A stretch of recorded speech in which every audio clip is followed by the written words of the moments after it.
महान दार्शनिक सुकरात। यह तस्वीर है यूनान के महान दार्शनिक सोक्रेटिस की, जिसे हम सुकरात के नाम से जानते हैं। सोक्रेटिस को यह नाम अरबों ने दिया था। सुकरात का जन्म आज से लगभग 2500 साल पहले एथेंस में हुआ था। एथेंस यूनान का एक समृद्ध राज्य था। सुकरात के माता पिता बहुत गरीब थे। पिता मूर्तियां बनाने का काम करते थे। बालक सुकरात भी पिता के काम में थोड़ी बहुत मदद करता रहता था। घर में जब भोजन के भी लाले थे, तब अच्छे कपड़ों और पढ़ने लिखने का तो सवाल ही नहीं उठता। परंतु सुकरात को बचपन में सीखने की और बहुत कुछ जानने की ललक थी। संयोग की बात, क्रीटो नामक एक धनी व्यक्ति ने बालक सुकरात के इस गुण को परख लिया।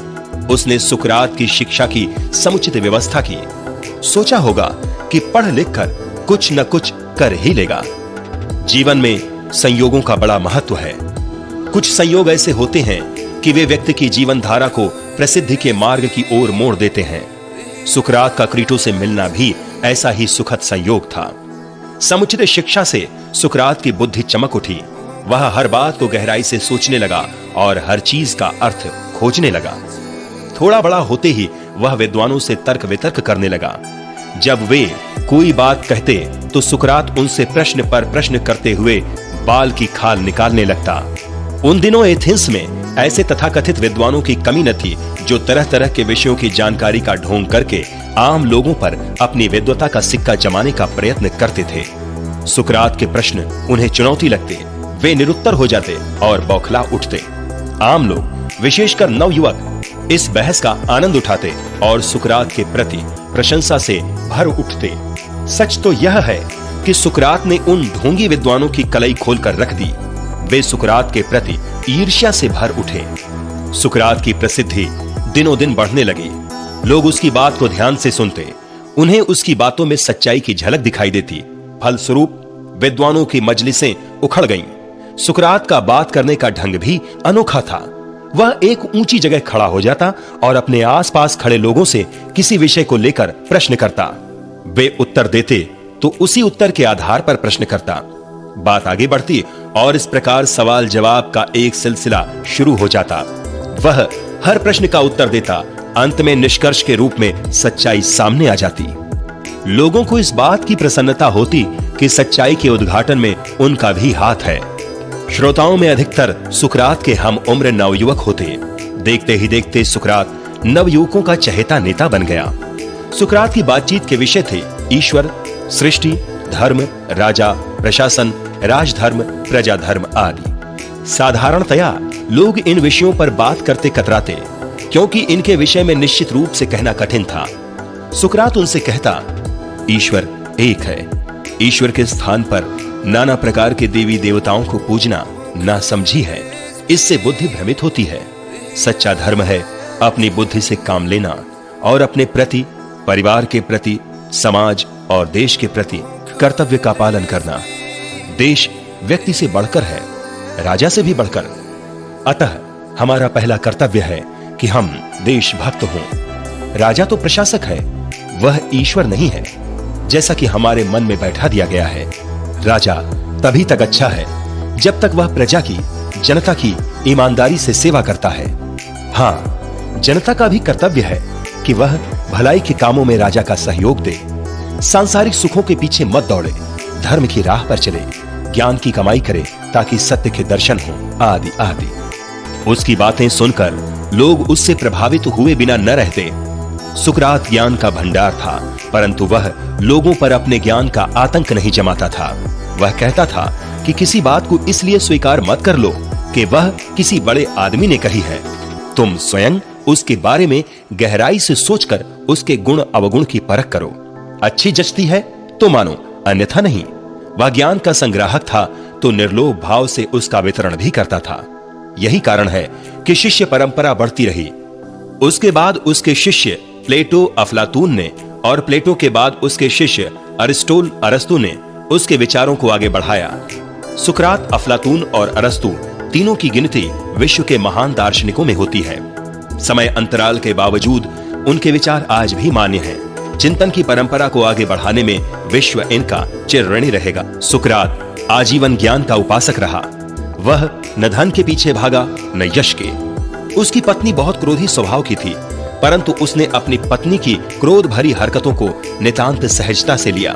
संतोषी इतना था कि एक विदेशी राजा ने उसे लालच देकर अपने दरबार में बुलाना चाहा, परंतु उसने विनम्रता पूर्वक यह कहकर इनकार कर दिया कि मैं आपकी कृपा के ऋण का भार नहीं उठा सकता। मैं अपने देश में ही सुखी हूँ। 2 वक्त की रोटी मिल जाती है, झरने के पानी से प्यास बुझ जाती है, तन ढकने के लिए एक लबादा काफी है। सच तो यह है कि उसे एथेंस और एथेंस की जनता से असीम प्यार था। जीवन के प्रति उसके स्वस्थ दृष्टिकोण में धन की या यश की आकांक्षा का कहीं स्थान न था। वह सादा जीवन और उच्च विचार की उक्ति का जीता जागता नमूना था। एथेंस का तत्कालीन शासक पेरिक्लीस सुकरात का सम्मान करता था। सुकरात ने सदा उसे प्रजा की भलाई के काम करने की प्रेरणा दी। अतः जब तक पेरिक्लीस जीवित रहा, सुकरात का जन जागरण चलता रहा। परंतु उसकी मृत्यु के बाद सुकरात के शत्रुओं की बन आई। उन्होंने पेरिक्लीस के उत्तराधिकारी क्लियोन के कान भरने शुरू कर दिए। क्लियोन घमंडी और अविचारी शासक था। मूर्ख तो वह था ही, उसे सुकरात के स्वतंत्र विचारों में विद्रोह की गंध आई। वह यह नहीं जानता था कि एथेंस के नवयुवक सुकरात की तरह स्वतंत्र चेता बने। निरंकुश शासक तो यही जानता है कि जनता सोचे विचारे बिना उसकी हर बात प्रसन्नता पूर्वक स्वीकार कर ले। अतः सुकरात उसकी आंखों में कांटे की तरह खटकने लगा। होते होते यह हुआ कि उसे सदा के लिए अपनी राह से हटाने का कुचक्र रचा गया। उस पर आरोप लगाया गया कि तुम एथेंस के नवयुवकों को पथभ्रष्ट कर रहे हो, उन्हें अधर्म के मार्ग पर ले जा रहे हो और शासन के विरुद्ध भड़का रहे हो। इस मिथ्या आरोप के साथ सुकरात को बंदी गृह में डाल उस पर मुकदमा चलाया गया। न्यायाधीशों ने कहा, यदि तुम अपना अपराध स्वीकार कर क्षमा मांग लो तो तुम्हें मुक्त कर दिया जाएगा। जीवन मृत्यु का अर्थ समझने वाले, सदा सत्य के पक्ष की रक्षा करने वाले और अपने देश और देशवासियों से प्यार करने वाले सुकरात ने शासक के दबाव में आकर न्याय की हत्या करने वाले न्यायाधीशों के मिथ्या आरोपों को स्वीकार नहीं किया तो नहीं ही किया। परिणामतः उन्होंने सुकरात को मृत्यु दंड सुना दिया। देश की तत्कालीन प्रथा के अनुसार मृत्यु दंड के अपराधी को निश्चित तिथि को जहर का प्याला पिला दिया जाता था। सुकरात ने खुशी से जहर पीना स्वीकार कर लिया। उस दिन शुक्रवार था। जेल की कोठरी में उस समय सुकरात के पास उसके 2 परम मित्र प्लेटो और क्रीटो मौजूद थे। जेलर भी सुकरात का प्रशंसक था। शिष्यों ने जेलर को विश्वास में लेकर सुकरात को जेल से भगा ले जाने की योजना बनाई, परंतु सुकरात ने दृढ़ता पूर्वक इनकार कर दिया। बोला, यह देश के कानून का उल्लंघन होगा। कानून का उल्लंघन करके मैं देश का अपमान नहीं करूंगा। सत्य की रक्षा करना ही मेरा धर्म रहा है। मृत्यु भय से मैं यह अधर्म नहीं करूंगा। बाकी मेरा शरीर ही तो कब्र में दफन रहेगा, आत्मा तो तुम लोगों के साथ रहेगी। आत्मा ही एक अमर सत्य है, इसलिए मेरी मृत्यु के अवसर पर हंसो और खुशियां मनाओ तथा मुझे भी शांति से मरने दो। निश्चित समय पर जेलर ने कांपते हाथों से सुकरात को जहर का प्याला थमा दिया।